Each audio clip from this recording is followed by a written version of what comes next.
শ্রীলঙ্কার বিপক্ষে বাংলাদেশ যদি শুরুতে ব্যাটিং করে সেক্ষেত্রে শ্রীলঙ্কার বিপক্ষে জিততে হলে অবশ্যই শ্রীলঙ্কাকে বড় একটি টার্গেট সেট করতে হবে। কেননা শ্রীলঙ্কা আফগানিস্তানের বিপক্ষেও কিন্তু যেই টার্গেটটা ছিল 169 রানের, সেটাও কিন্তু আসলে কোনো চাপ মনে হয়নি শ্রীলঙ্কাকে এই রানটা চেস করতে। সেক্ষেত্রে বাংলাদেশকেও আসলে বড় একটি রানের টার্গেট দিতে হবে বাংলাদেশ যদি শুরুতে ব্যাটিং করে। তবে বাংলাদেশ যদি শুরুতে ব্যাটিং করে বড় একটি স্কোর করতে হলে অবশ্যই দুই ওপেনারকে আসলে রান করতেই হবে। কেননা ওপেনিংয়ের রানের উপরে ভর করেই আসলে বাংলাদেশ বড় একটি স্কোর করতে পারবে। সেক্ষেত্রে শ্রীলঙ্কার বিপক্ষে বাংলাদেশকে বড় একটি স্কোর করতে হলে অবশ্যই দুই ওপেনারকে জ্বলে উঠতে হবে শ্রীলঙ্কার বিপক্ষে। তবে এখানেই হচ্ছে সবচেয়ে বড় সমস্যা, কেননা দুই ওপেনার ব্যাটসম্যানই কিন্তু লেফট হ্যান্ডেড। সেক্ষেত্রে নুয়ান থুসারাকে আসলে বাংলাদেশের দুই ওপেনার কিভাবে সামলাবে সেটাই হচ্ছে এখন সবচেয়ে বড় প্রশ্ন।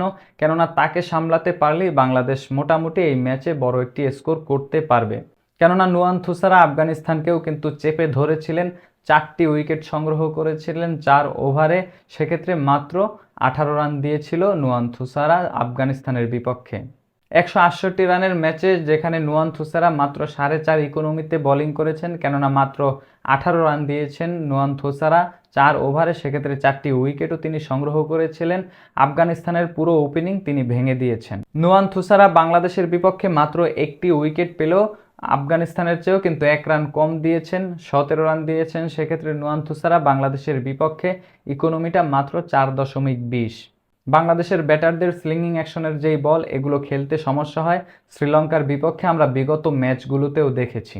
আপনি যদি এই অ্যাকশনের বলগুলো নিয়ে কথা বলতে যান অবশ্যই আপনার একজনের কথা মাথায় আসবে, সেটি হচ্ছে লাসিথ মালিঙ্গা। বাংলাদেশের বিপক্ষে লাসিথ মালিঙ্গা কিন্তু সবসময় এই অ্যাকশনের বলের কারণে তিনি বিধ্বংসী ছিলেন। বাংলাদেশ আসলে লাসিথ মালিঙ্গাকেও খুব বেশি ভালোভাবে সামলাতে পারেনি কখনোই।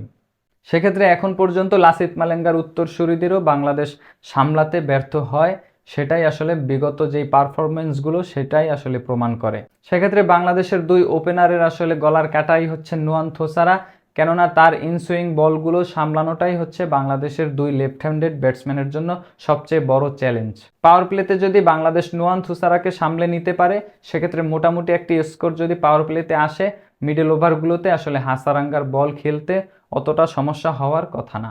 বাংলাদেশের যিনি টিম অ্যানালিস্ট রয়েছেন এবং টেকনিক্যাল ডিরেক্টররা রয়েছেন, আমার মনে হয় তারা নিশ্চয়ই হংকং এবং শ্রীলঙ্কার যেই ম্যাচটি হয়েছিল অবশ্যই তারা দেখে থাকবেন। সেক্ষেত্রে হংকং কিন্তু নুয়ান থুসারাকে খুব ভালোভাবেই সামলিয়েছে, কেননা তার 4 ওভারে 36 রান সংগ্রহ করেছে এবং তিনি কিন্তু কোনো উইকেট পায়নি হংকংয়ের বিপক্ষে। আমার মনে হয় নুয়ান থুসারার এই বোলিং হংকংয়ের বিপক্ষে হংকং কিভাবে তাকে সামলিয়েছে সেটা যদি অ্যানালাইসিস করে দেখা যায়, নিশ্চয়ই বাংলাদেশের দুই ওপেনারের জন্য সুবিধা হবে তাকে সামলানোর। আপনার কি মনে হয় নুয়ান থুসারাকে বাংলাদেশের দুই ওপেনার সামলাতে পারবে কিনা এবং শ্রীলঙ্কার বিপক্ষে বড় একটি স্কোর করতে পারবে কিনা? আপনার মূল্যবান মতামত জানাবেন।